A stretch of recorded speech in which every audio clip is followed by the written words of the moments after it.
So we know that TikTok is on its way out. Now, we're going to have a whole other separate story about who's going to save TikTok, and the people and entities will surprise you. But what we do know is that there's been a lot of content creators who made a living off of TikTok, and there are a lot of people who use TikTok to get information, watch fun videos, but the good times are coming to an end. And of course, there's a whole wide range of reasons why it's being shut down.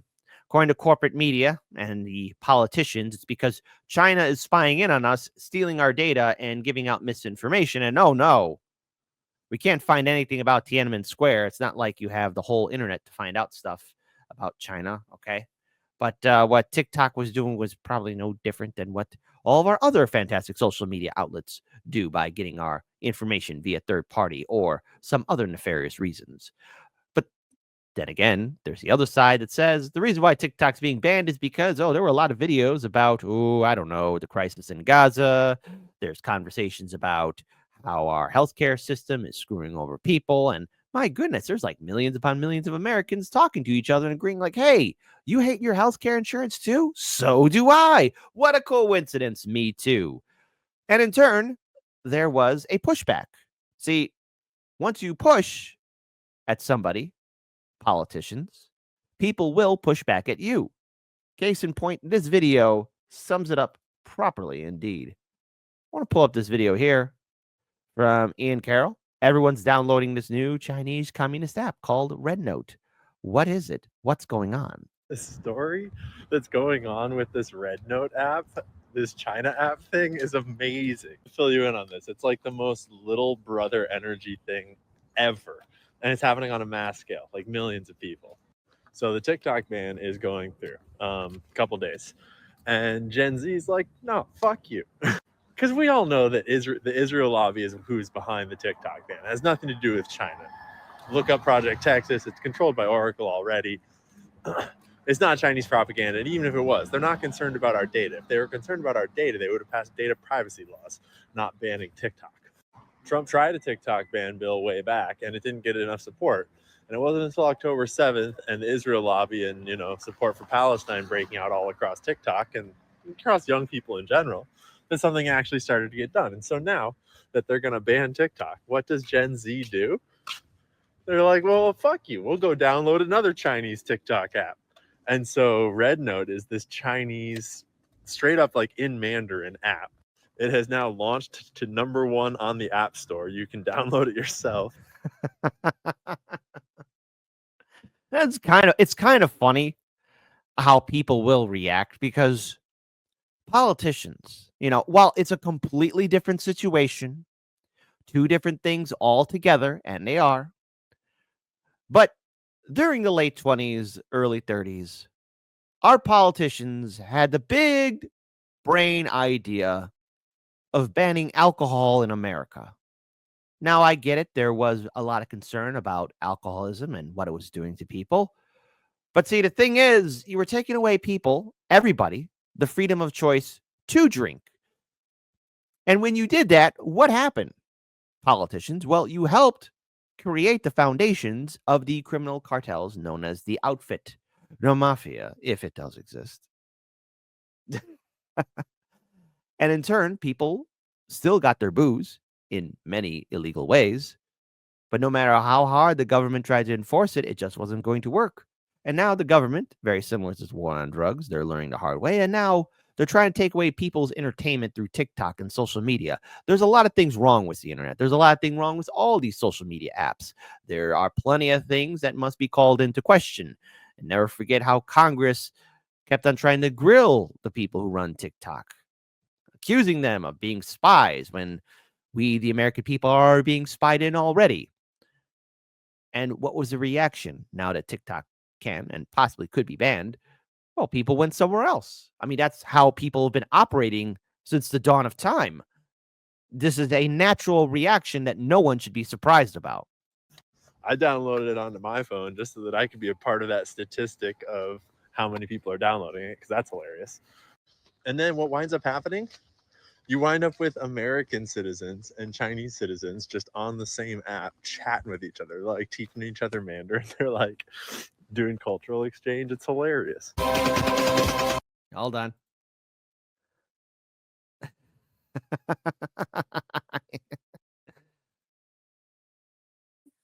Grocery hauls. Chinese grocery hauls are insane because they can actually afford food. All the TikTok refugees, are you kidding? America's literally burning, and I'm so sorry, guys, that you have to be here. Change the freaking layout to the same layout like TikTok. We hate it. It used to not be like that. Now it's just all fucked. Like your legislation system. Don't worry, we're not like the Americans. We'll not tell you to go back to your country. The internet is a free space, so feel free to roam around. And the end result is a whole bunch of people realizing that most of our opinions about people in other countries is based entirely on propaganda. And most of the people in this world are just normal, wonderful people, just like you and me, that just love their families and want the best for their people and their communities. And, you know, more or less agree on 99% of things. And that most governments are pretty corrupt and pretty horrible. And we pretty much all generally oppose governments and get along with people. Now, is there a psyop layer to this? Like, is it organic or is it, you know, artificial? There's always a psyop. I'm sorry, folks. There's always something. If you don't think a secret agency or spy agency is involved in it, you wake up to reality. The boogeyman does exist, and he's hiding in your phone. Officially inflated or created? Boogeyman or boogie woman. Got to be inclusive here. Maybe. I mean, there's a strong argument to be made for the China lobby's influence in a Trump presidency and Chinese tech alliances and tech firms and just big Chinese money. Like, there is an argument to be made for there being a conspiracy theory here, but I really don't think that that's actually the point. I don't think that the American citizens going to Rednote are like China loyalists. Like, obviously, they don't really give a shit. They're just protesting and making a point that in this day and age, we're all free people and we all have the freedom to make our own choices. And the legacy concept of access being controlled by the government is gone. And it's taking years for the internet to evolve into the, you know, sort of vehicle of freedom that it's eventually becoming, you know, with a strong dose of potential vehicle of tyranny thrown in there. But as it does evolve, and as we all evolve with it in our understanding of like what we can do together and what kind of choice we have and what control we have when we just leverage this tool in our hands, it's pretty cool to watch people find their own solutions to government and to watch us just sort of take control of everything one system at a time. So yeah, everyone's got like some really hot take on it, and it's like either it's the devil or it's like the greatest thing ever, and you have to show solidarity. It's like, yeah, whatever, you know. We don't need to take it all the world. Nas M tipped $1.99. Thank you so much for that. I accepted my terms and conditions in Mandarin. Well, listen, folks, just always be sure to read a document or contract before you ever sign anything. That's some Kit Cabello advice there. How does that sound? Do that before anything else. So seriously, but it is pretty funny to watch. Because as a little brother, I identify strongly with this fuck you energy. Stories like that just give me a lot of hope for our future together on this planet. So what exactly is going on? Of course, our friends at NPR, WBEZ, Chicago, what to know about Rednote, the Chinese app that American TikTokers are flooding. Because, my goodness, you're telling people, and again, look, as someone who has been involved in social media, you know, trying to create a livelihood, trying to do a business here, trying to do a show, you know, give my commentary analysis on current events. And I've seen a lot of people get hit hard by the censorship. You know, there's a lot of people on TikTok who have built a livelihood for themselves. It's part of their network and brand. And now you have the federal government coming in trying to remove it because other people are also using it to show what's happening in war zones across the world, as well as talking about other social issues. You know, the fact that somehow, all right, if you want to assume that TikTok is spying in on you, well, we're being spied in already. At this point, what more can anybody find out about you that they don't know already? They already know. They already know. They're listening to your phone calls. They're listening to your emails and text messages. They see it all. They know it all, and they can get you. So there you go. Like, once you accept that, it's like, okay, we're being spied in on. 1984, maybe the Diet Coke version of it, but it's absolutely pathetic. And now we have politicians projecting their fear about TikTok. If you are incapable of competing against TikTok, Silicon Valley, then up your game up and don't hide behind the government. And also same thing too to the owners, donors for these politicians. Just because you own the politicians doesn't mean you own the people. And people will react in many different ways. Case in point, I just want to pull up this article here. The clock ticking on a potential TikTok ban in the U.S. Scores of Americans are flooding to a surprising alternative, a popular Chinese social media platform called Rednote. There you go, because I'm going to say its original name wrong. Sorry about that.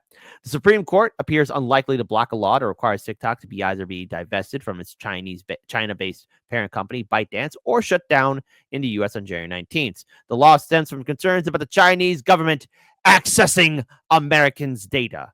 At this point, as I've pointed out before, the Chinese government has probably realized that there's a lot of stupid people here in America, okay? I mean, look, there's a lot of thought-provoking material on TikTok, stuff that we have covered here, but there's also a lot of dumb things on TikTok, okay? And there's probably a few politicians, or matter of fact, everyone across the world, like, oh my goodness, these Americans have access to weapons of mass destruction. These morons will burn up the planet. That's got many of the viral video apps, 170 million US-based users, preemptively looking for somewhere else to go, and Rednote seems to be the platform of choice. Of course, people will go. You're going to tell them that they can't enjoy it, and I've been already seeing everybody talk about it on social media. Is there a psyop to any of this? Yeah, probably. Probably there is. So what now, U.S. government? You're going to be banning all other different types of apps? Americans will be clever and find a way. They will find a way. If there's a will, there is a way. The start of the week saw a dramatic uptick in Google searches and social media posts about Rednote, as well as its surge to the top of the three free apps chart on Apple's App Store. The market intelligence firm Sensor Tower told NPR that its data indicates Rednote is also the top-ranked social app on the Google Play Store on Wednesday, a big jump from number 162, where it stood this time last year. A person close to Rednote told Reuters that more than 700,000 new users joined in just 2 days. The New York Times reported that more than 100,000 people joined a live group hosted by a user named TikTok Refugee Club on Tuesday. Many of these American newcomers are calling themselves TikTok refugees, a term that's proliferating across the app in hashtags, comment sections, and live chats. The app's Chinese users appear to be welcoming them with open arms, asking for cat photos and help with their English homework.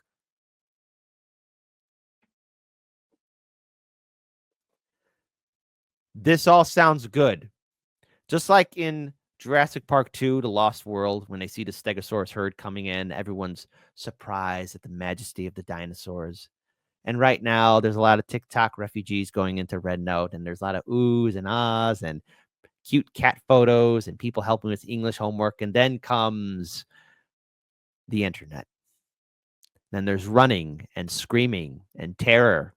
Then only fools. Then people doing stupid challenges. People doing very dumb things. There's the good and the bad and the good. People of China. You let us in your house. Yeah, I'll help you with your homework. Terrible foreshadowing. Hey, listen. People of China. Now, hey, you can't say that you weren't told. Hardlands Media told you first. It's going to start off nice. Then comes in the stupidity. Y'all ain't ready for it. Y'all ain't ready. Or either that, you know what? They might match our game. We'll see what happens. The people of China versus the people of the USA. The memes will be glorious. I literally can't wait. It's sort of like two big high schools like finally meeting up and like, okay, they're gonna stare each other down. The nerds versus the nerds, the jocks versus the jocks, the popular girls versus the popular girls. It's gonna be great. It's gonna be great. 10 out of 10. It's gonna be great. Anyways, Team America taking over Rednote. China ain't ready. Okay, continuing on. While Rednote, like all social media apps in China, is subject to government censorship, of course, there's always going to be censorship everywhere. Many users are cheering the opportunity for cross-cultural exchange. That won't last long, especially given the tense relationship between the U.S. and Chinese governments, and the fact that major platforms like Google and Facebook are blocked in China. Ah, wow. See, again, see, the grass isn't always green on the other side, but there you go. For so long, we really haven't been able to connect or talk with each other like this. But now we finally can, and it feels so special. One Chinese user who identified himself as Abe said in a now viral post, "This is such a real chance for us to get to know each other and maybe create something amazing together. You're not just welcome here. I really, really hope you will stay." It's going to start off nice, and then it's going to be fun. You're gonna have some fun. You know what? Let's have democracy in the chat. How long do you think this goodwill will last before it just becomes one big cesspool? Type 1 for, oh, kid, this peace will last for generations on end. It will be the peace of our lifetime. Type 2, it won't last. I give it 6 months. The memes will be glorious, and it'll be great. It'll be great. But the wonderful exchange, it will die out very soon. I wonder how many 2s will be in the chat. Oh, we get a whole bunch of 2s.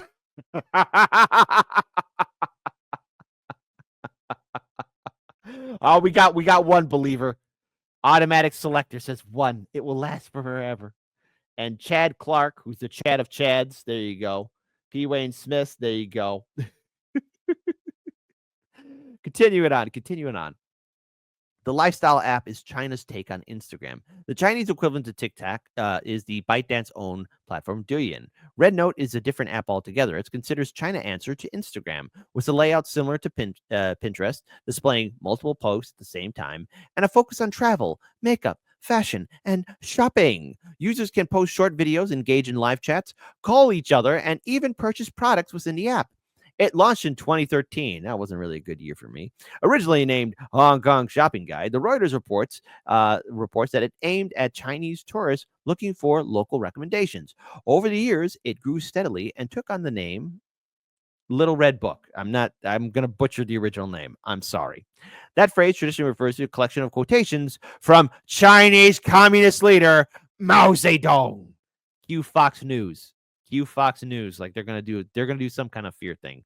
Rednote boomed among younger consumers during the pandemic that happened in 2020, and is now valued at $17 billion. It currently boasts 300 million monthly active users, 79% whom are women, according to TechCrunch. The app has caught on quickly among American audiences since last week, according to Sensor Tower.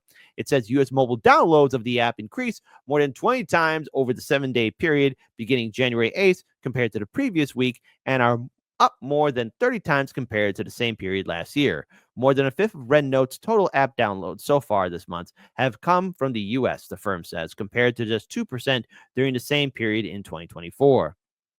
So Americans are navigating the language barriers. Rednote's new American users are confronting a potential taboo topics of privacy and censorship head on. Users from both countries are joking about finally meeting their Chinese spies while willingly handing over data, including the aforementioned cat tax. The New York Times reports that in a group chat this week viewed more than 30,000 times, participants discussed censorship and shared tips in the comments on how to avoid being banned from the platform for bringing up politically sensitive topics. Okay, so just because you went to one area, just remember there's always censorship in some kind of form or the other. But perhaps this could be an opening exchange of ideas. Now, what can we learn from this? What are the things that we could take away from the fact that Americans are going to Rednote? Politicians, you do realize that the more you squeeze people, the more they will look for other areas in which they will, I don't know, get their information. You know, in the early days of YouTube, Facebook, and yes, even Twitter, I remember when, yes, they were happening. And before any of the guidelines and rules and community notes came into being, they were fun places before corporate media and the establishment decided to weigh in and make things absolutely miserable. And as generations continue to come and go, it is quite clear to the politicians that they need to learn this lesson the hard way. You can't control people and how they feel about you. Boomers, Gen Xers, Millennials, Gen Z, and eventually the next generation, Gen Alpha, are all coming down to the same conclusion. Our politicians suck, censorship is terrible, our media is completely BS, and our institutions are failing us. And in turn, we're speaking to other people too. That's the best thing about the internet. Yes, the internet can be dangerous, but there's also the other side where it can be beneficial. And yes, I like to make jokes about how it could be a cesspool and how the memes and people get offended and be thin skinned. But let's look at the good. The good, I know, controversial statement here. And that is people will be talking to each other, such as perhaps many people will be asking, hey, Americans, why does your healthcare suck? How come your infrastructure is falling apart? Are you guys telling me you don't have bullet trains? Yeah. They're going to be exchange of ideas is going to be happening, and it's going to be pissing off a lot of people. Now, just because Rednote seems to be the new fun thing to be part of, there's always a give and take.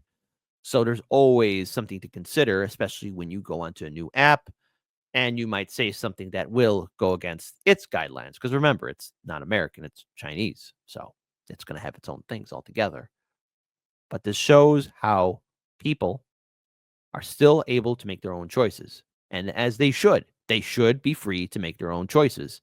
And the government, and even Silicon Valley, and all of the big wigs within the establishment, going after TikTok will not get the result that you want. And that is people not talking about major current events such as war zones, genocide, and also our crumbling infrastructure and our terrible healthcare system. I mean, people are not just going to shut up about it just because you get rid of it.